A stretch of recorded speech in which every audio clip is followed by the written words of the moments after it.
good evening, and welcome back to the Let's Talk Destiny Talk Show. I want to remind you again to subscribe to our channel and be informed and be blessed by some of these amazing guests that we have coming to the platform. Tonight, I am blessed. I'm seriously feeling blessed to have Emilly Dupree-Vaughn with me. Emilly has had a special place in my heart for more years than I can't even remember. And one of the things I love about her is her strong will and her tenacity. And even in turbulent times, she staying strong. And even when she's going through, her faith is consistent. And I love that about her. And so I'm excited to share her with my audience tonight because she is known in this area as a young lady with a unique voice. And she has blessed so many other people with her voice. But tonight we're going to just talk about Emilly's journey to fulfilling purpose. And as most of you know, if you listened to the show or followed it at all, one of my main focuses is purpose. And I think that it's important for us to understand that each one of us was born with purpose. And it may take us a while to get to fulfilling that purpose, but always stay focused. And so tonight I welcome to the platform none other than Ms. Emilly Dupree-Vaughn. Welcome. Thanks for having me. Thank you. Thanks for having me. Thank you. I'm so honored to have you take time to be with me tonight. Now, before we get into the program, into some questions about your music and so forth, I want you to tell us a little bit about Emilly. What are some of your hobbies, things that you like to do? What makes you smile? I love, like most females, I love shopping, cooking. I'm just I basically am a homebody most part, but I do love shopping and cooking. And the thing that makes me happy is my husband. God has blessed me, and I've been married for 8 years to my wonderful husband, Eric Vaughn, and he's just been such a blessing in my life, and he really just makes me happy. So I'm just happy. He just makes me happy. That's powerful. I love that because I remember before, when you weren't married, because I've known you for a long, long time. And I kept saying in my prayers, and I would say to you that when God sends the man that is destined to be your husband, I want him to be good to you because you deserve that, because you have such a big heart and you have given to so many people. And God knows exactly what you needed. And so I'm grateful today to see that smile on your face and to know that you're happy. Yes, I am. It's wonderful. Okay, so far, your journey has included a lot of health challenges and difficulties. And this is one of the things that I share a lot on my social media platforms is being able to push through the pain to get to your purpose. And a lot of people can't do that. And people ask me sometimes, I don't know how you do it. Like once they sit with me and really find out all the things that I'm going through and that I'm dealing with physically, they're like, I don't know how you do it. And so I know that there are a lot of people that are aware that you have had some challenges, and the latest one being breast cancer. I want you to share just a little bit of that, and then we're going to talk about how your faith helps to carry you through these times. Okay. Back in November 2017, I had went to the doctor to get some lab work done to finish up my yearly physical. So I had to go back and get my lab work done. And as I was sitting in the tech's office getting my lab work done, the nurse came in, who was also a pastor.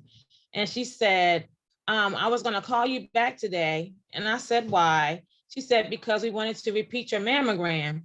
And I remember saying to her, don't scare me like that, because I had never had to have my mammogram repeated. And she said, no, it's okay. It just may be fatty tissue or something of that nature. So I'm the type, if you tell me what something is, I'm going to go home and I'm going to look it up. So I went home and I, looked up fatty tissue so I would know what it looked like, or, thought it was anyway. So I went home and I looked it up, and my husband and I were in the midst of getting ready to celebrate our 4th year anniversary. So even though I was a little bit worried, we went away and I tried to, have a good time, and I began to pray, and I was like, Lord, it's going to be okay. They're not going to have to repeat anything. All's going to be well. So I had to schedule the second mammogram.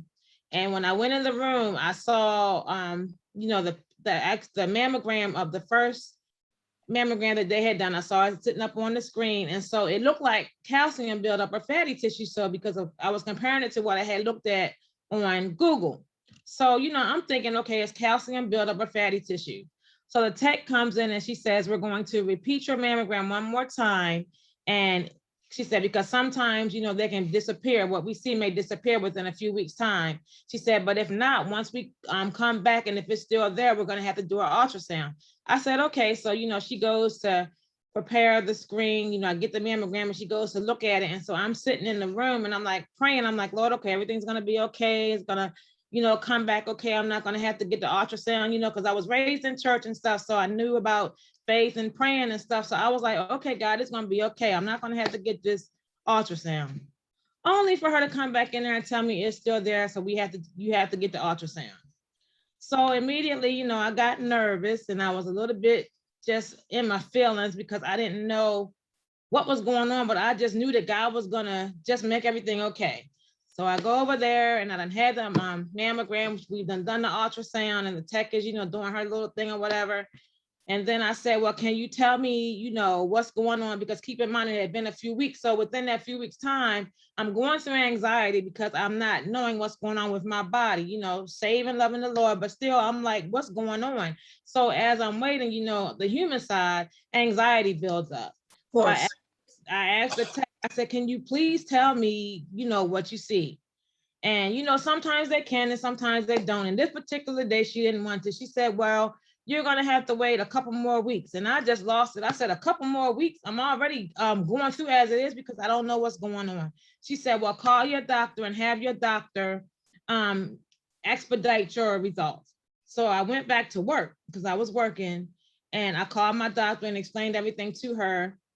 And the nurse told me that she was going to, talk to my doctor and get them to expedite the results that they saw. She said, now, if the results come back and we still see what we saw, we're going to send your paperwork over to the cancer center for a biopsy.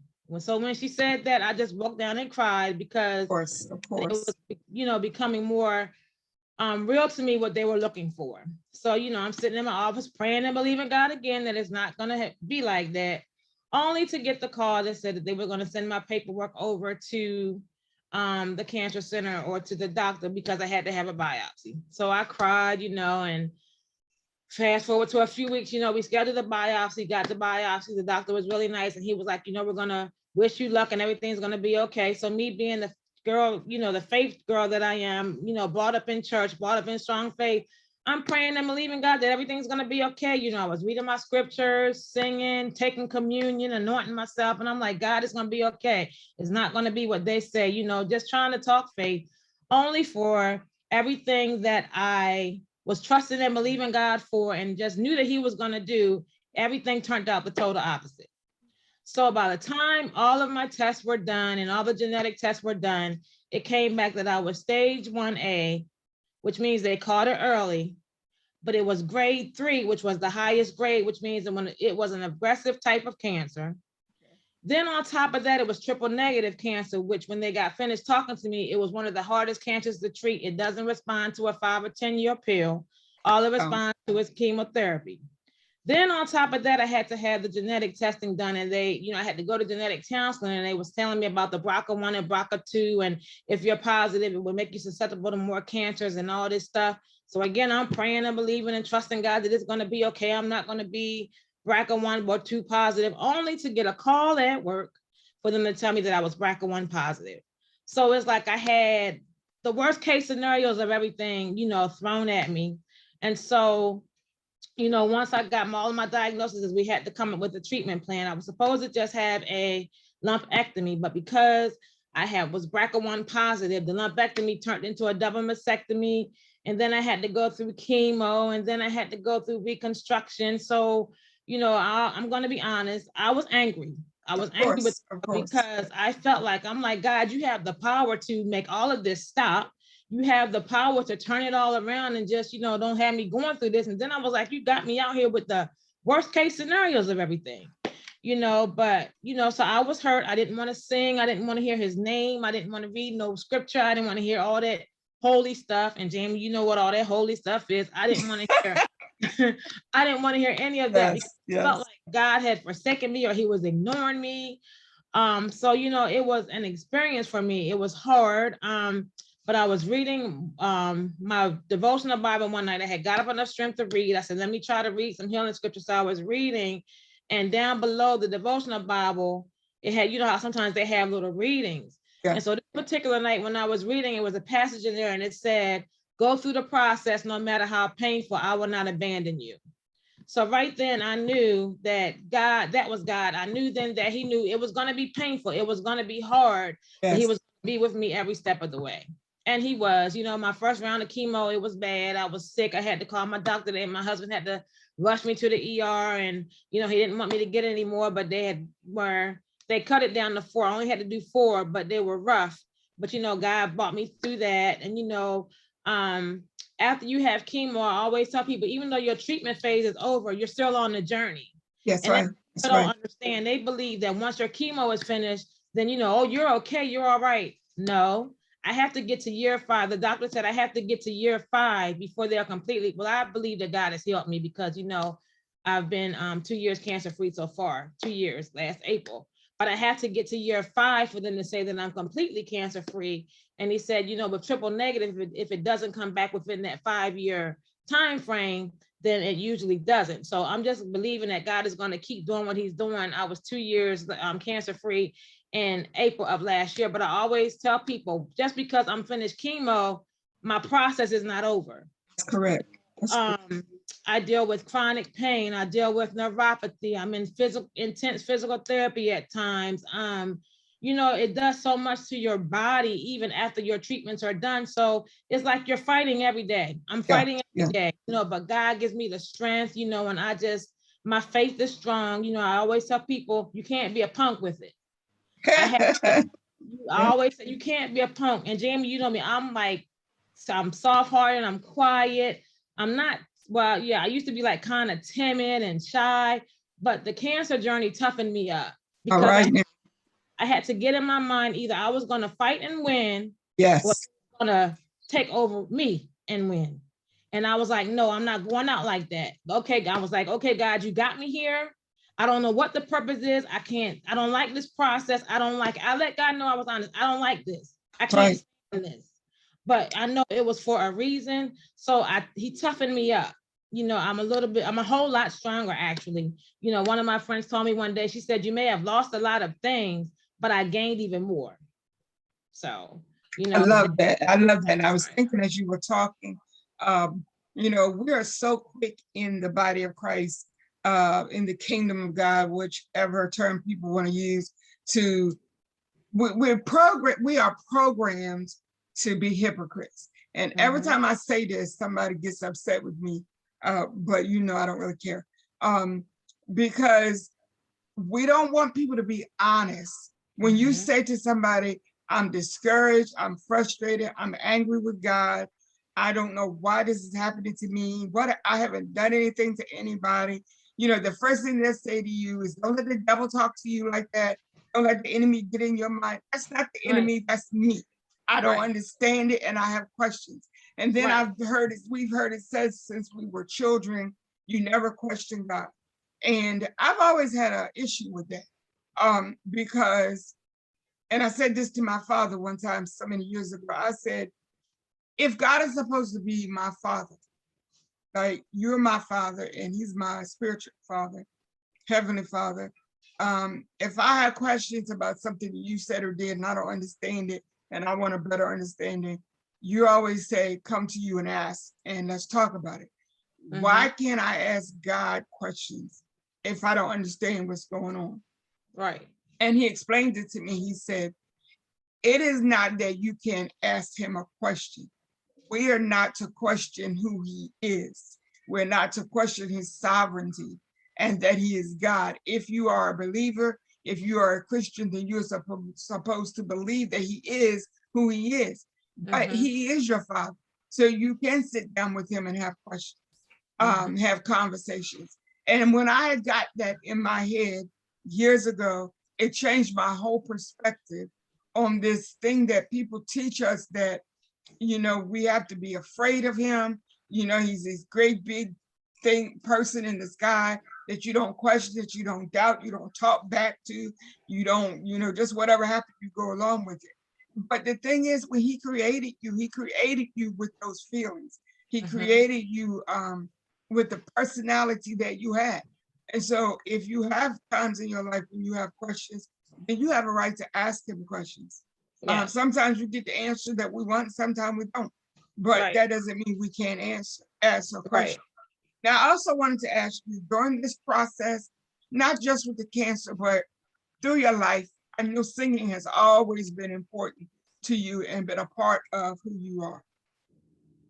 Yeah. Was there ever a time when you felt like just forgetting all of that? Like, I don't want to sing.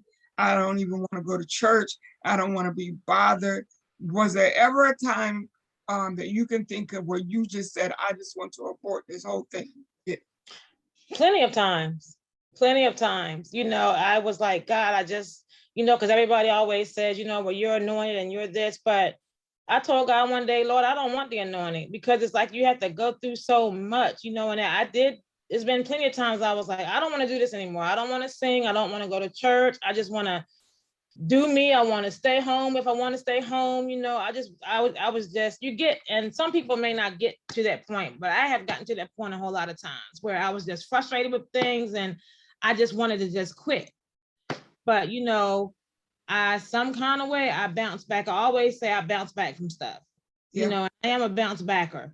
I may go through a period. I may go through my period where it doesn't look like I'm a bounce back, and I may get down and, go through, and other people have to uphold me, which is, my support team is still rocking with me. You're a part of it. I'll inbox you in a minute. Can you please pray for this or whatever? But I do bounce back. Yes. But it's been plenty of times that I just wanted to say, forget this guy. I don't want to do it anymore. I don't want to sing. I don't want to pray. I don't want to go to church. I'm just tired. And sometimes we can go through stuff, but then sometimes the routine can get old to you. The routine gets old and stuff gets stagnant. Sometimes you start, well, Lord, is there something else? Or I need fresh, I need new. So I've been in that place a lot of times, but like I said, some kind of way I always bounce back and I always regroup. That's awesome. And I'm glad that you shared that, because I feel the same way. There have been lots of times when I'm like, Lord, what is going on here? Like, I had an older mother say to me some years ago, well, this, whatever it was I was going through at that time, she said, oh, this is just a part of your testimony.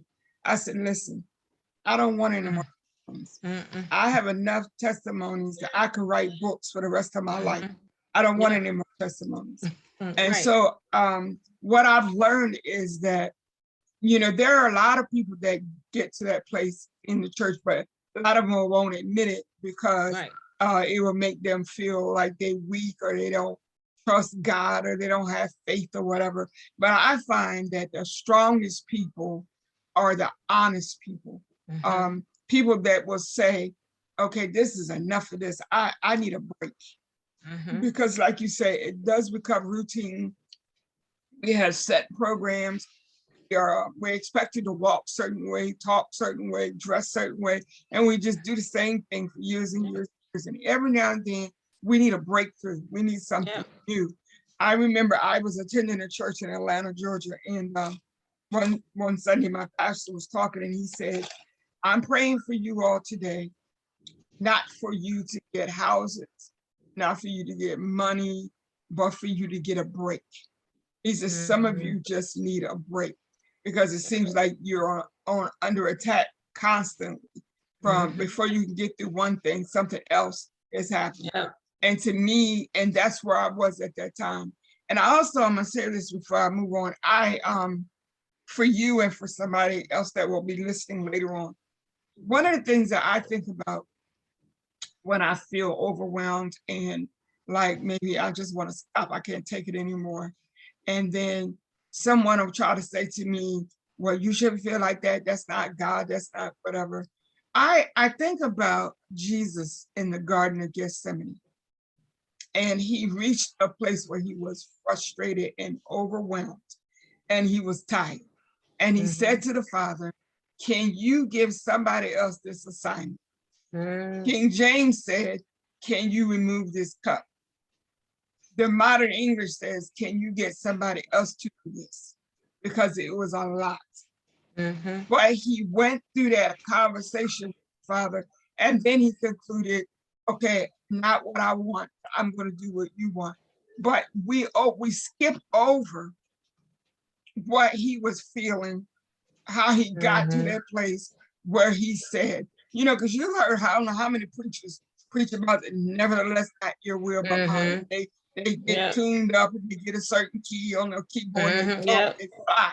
But they didn't deal with the part where he got to the garden in the first place. And the Bible says that he was crying and the tears were coming like drops of blood because he was tired, he was human, he was, oh, like enough is enough. And so when you feel that way, you don't let anybody tell you that it's not Christ-like, because Christ did the same thing. Right, right. And so I remind myself of that, and I remind other people of that when you reach that point. I also believe that each of us are created with unique and specific gifts. What would you say are character traits or gifts or abilities that you have that are pushing you toward fulfillment of your purpose, that are uniquely yours? Well, I love people. I love people. And so for me to do what I'm doing now, I just love encouraging people. Like if somebody hears me sing and they've told me, you know, your song has really blessed me, your song has really uplifted me, that means the world to me, because that's what I do for. I don't sing for, you know, accolades or none of that, but my prayer is, God, when I sing, I just want him to be glorified. I want somebody's life to be changed. You know, don't see me, well, you may see me and hear my testimony, but you know, when you see me, you're looking at a miracle, you're looking at what God can do, even though, you know, I still may be going through different channels, different phases. You know, God, I always say, God is still good on my worst day. You know, God is still good. You know, when I don't feel like he's good, he's still good. Yeah. When I feel like everything may be going on, like you said, so much at one time, he's still good. So I love people. I love, you know, impacting their lives, because I always say it's never about me. It's always about him. You know, that's just my main thing. I always want to please God in all that I say and all that I do. Whenever I sing, I just want to please him. I want to make a difference in somebody's life. I love that. And I love that about you. And as I said, like, you know, we've been friends for a long time. And whenever you have heard or found out I was going through something, no matter what you were dealing with, you always find a way to get in touch with me and check on me and see how I'm doing, because you do have a genuine love for people. Now, I think some of that may have come from your upbringing. I know a lot of it is who you are, period. But you were raised in the church and you started singing in the church, I believe, at the age of 3. And your mom, you know, everybody knows Mom Helen. Yeah. So tell us a little bit about your background and your foundation. Well, a lot of people don't know, some do. Well, I was adopted at 10 months old. My mom and dad, they got me and my brother at 10 months old. And my father was a preacher, pastor, and, you know, my mom was a church woman, I'll say. So we came up under a very strong Christian home, strong Christian background. My mom was a gospel DJ back there then. So she had tons of records and stuff. So she sure was. I forgot that. Yeah. So music has always been like a pivotal point in my life. When my brother and I were younger, we used to sing together. But as we got older, he didn't keep up with it, but I did. You know, my mom saw the gift in me, so she began to cultivate it. I started off taking piano lessons because I've always loved music. When I was little, I banged up about 4 pianos, playing pianos when I was little and stuff in our hallway, because we had this big house on High Street, and the hallway was cold, but I would always put my little coat on and my gloves, and I would go out in the hallway and bang on the pianos and have church and all that kind of stuff. And so I started off taking piano lessons. My brother and I, we started off taking piano lessons, but my teacher, Mr. Nichols, who's gone now, he's passed on now, he saw the vocal gift in me. Okay. So he, along with my mom, began to teach me like different vocal things. And, I just started singing, but my mom started singing to me when I was a baby. She told me a story where she sung happy birthday to me. And she said, happy birthday to you. And she said, I said, happy birthday to me. And I was little, but Wow. it started, but music has always been a pivotal point in my life, because we came up in a strong Christian home. And, like I said, she was a DJ. So it was tons of records around there. I was always listening to, records. And me, I love, now I'm not, don't be deep on me, people, but I love secular music too, as long as it's nice. Whitney Houston was one of my favorites. Absolutely. Let me see, Anita Baker, because I mean, when you're a singer and stuff, you have to listen to other people sometimes to learn from them. I Absolutely. don't feel like just because I was raised and brought up in the church, that's all I can listen to, because I learned from, like I said, I can learn something from each of them.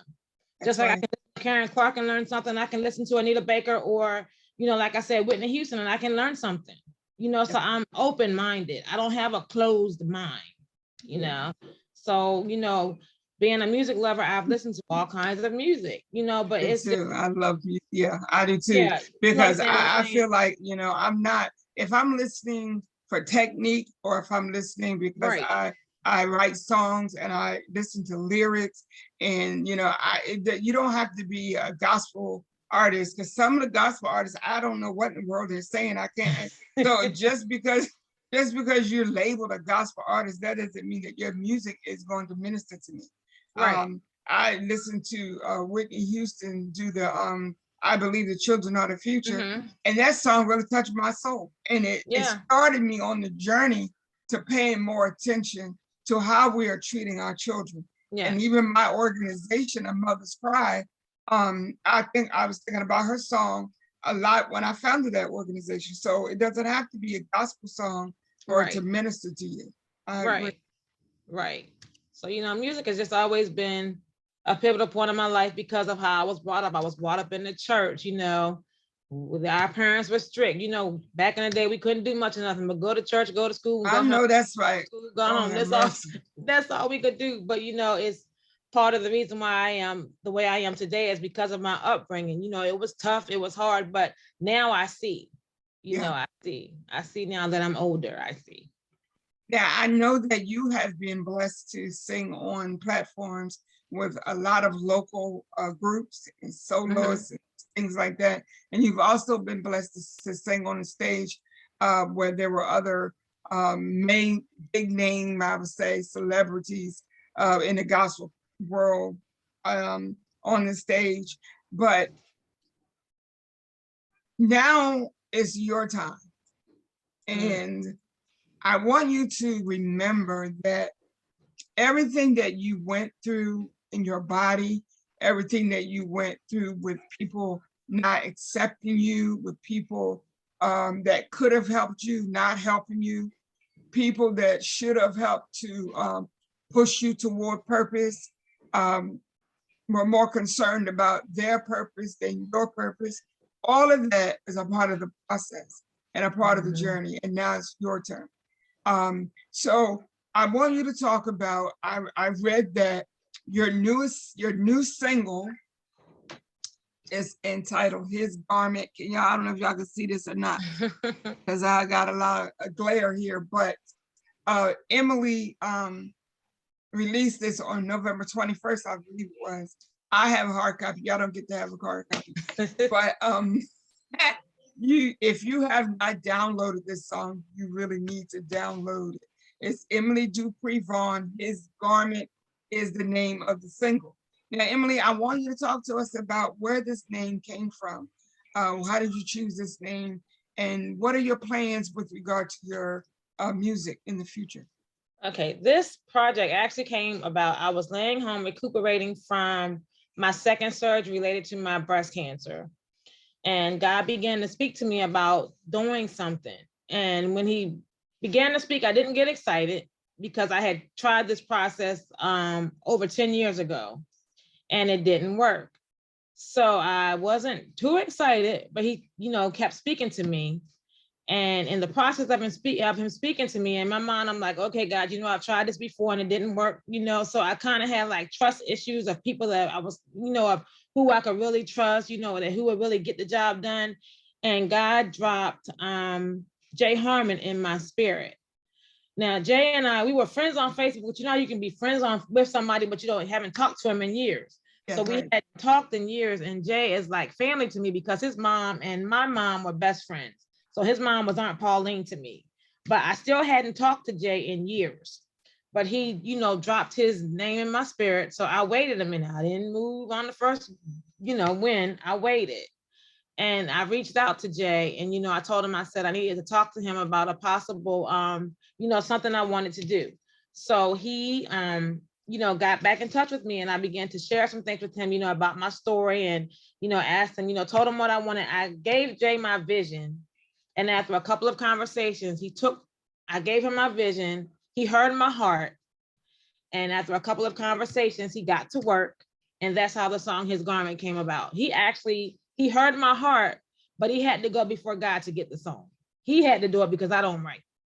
And so when I first heard the song, I was mesmerized. I was just floored because I was just amazed at how God, allowed him to just hear my heart and pen that song like that. So, Jay Harmon, he's an awesome songwriter. Now it's funny. He has always been one to push me. And, sometimes when we are being pushed to our full potential, we don't like it. It's not comfortable.